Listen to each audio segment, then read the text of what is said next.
TECH2019 Arduino LDR Theremin project. This is the Amazon, so called because it's in an Amazon box.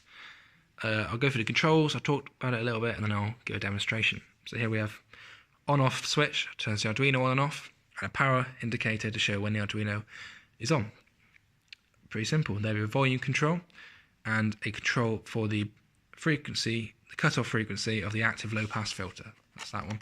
Then we have range frequency and range size. So what they do is they control the maximum and the minimum frequency which will be produced at the maximum light level and the lowest light level. So you can control how big that band of frequencies is, and you control move them up and down the spectrum. So if that's your band, you can make them bigger, make it smaller, move it up and down, so you can control exactly which frequency is being produced. This is an indicator, LED indicator, which reacts to pitch. It will change colour and brightness according to pitch.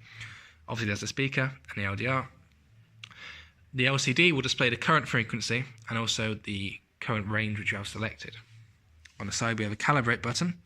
What this does is it changes, it sets the default value for the LDR for the ambient light level. So when you go into a different room, different environment where there's a different natural light level, you can calibrate the Theremin to that.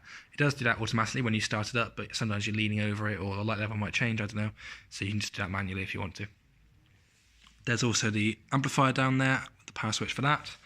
On this side we have access to the 9-volt battery which powers it, and access to the Arduino itself if you want to plug it in to the computer or anything like that.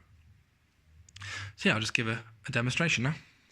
Turn it on, turn on the amplifier, the LED comes on there and there. Then you can see it's displaying the current frequency and also the current range. So I can change how big that range is, how big that band is, and I can also move that band up and down. So I'll leave it about there. I was leaning over it when I turned it on actually, so I'll just calibrate it to show you that. It tells you it's been calibrated, and then you can see the reactive LED. Then if we change the cutoff frequency of the low pass filter, you can see the effect that is having.